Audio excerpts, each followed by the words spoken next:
Pria itu pertama kali turun gunung untuk mencari istri. Tiba-tiba ada secari kertas terbang ke arahnya. Lapar 3 hari berturut-turut dia buru-buru menghubungi nomor di kertas itu. Tak disangka sampai di hotel dia tidak melihat siapapun. Saat hendak menghubungi lagi, pintu kamar tiba-tiba terbuka. Seorang wanita cantik masuk begitu saja. Tanpa sepatah kata langsung menindihnya. Dan mereka pun berhubungan di tempat. Setelah itu wanita itu dengan dingin mengancam. Kalau berani menceritakan kejadian ini, nyawanya akan melayang. Saat itu pria mengira wanita itu adalah orang di kertas itu. Dia langsung minta uang. Tapi wanita itu malah marah besar. Karena dia sebenarnya dijebak hingga kehilangan kesuciannya. Dan sekarang malah dituduh ingin diperas. Dengan emosi dia mengambil $200 dari tas, melempar keras-keras keranjang, lalu bergegas pergi. Pria itu kebingungan, karena di iklan tertulis bayarannya $100.000.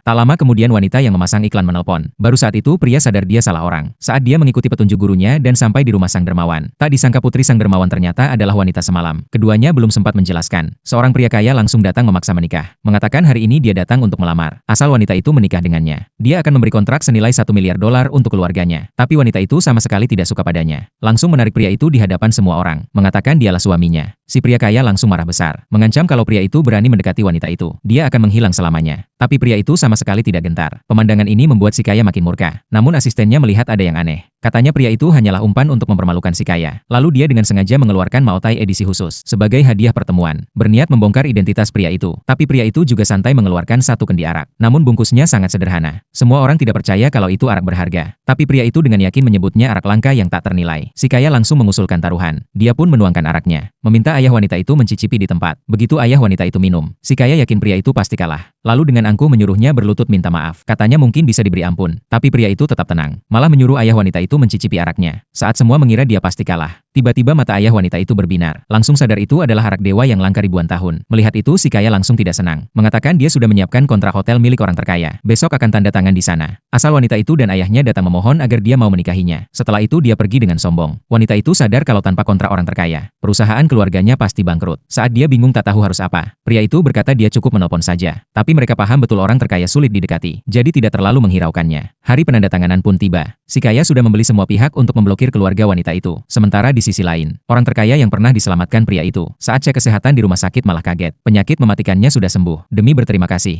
dia langsung menyiapkan kontrak 100 miliar, serta 10 miliar hadiah. Datang sendiri untuk berterima kasih. Karena beberapa hari lalu, saat pria itu baru keluar dari hotel, sebuah mobil melaju kencang menabraknya. Untung saja dia mengangkat tangan. Mobil itu langsung berhenti di tempat. Melihat wanita yang turun dari mobil, dia berniat mendekati. Tapi wanita itu berkata pria itu menakuti orang terkaya. Namun saat orang terkaya turun dari mobil, pria itu langsung bilang dia hanya punya sisa umur 3 hari. Lalu tanpa basa-basi menggunakan ilmu gaibnya. Seketika orang terkaya merasa tubuhnya ringan, dan sadar pria itu bukan orang biasa. Demi berterima kasih, dia memberikan arak langka tak ternilai itu. Sementara di aula hotel, si kaya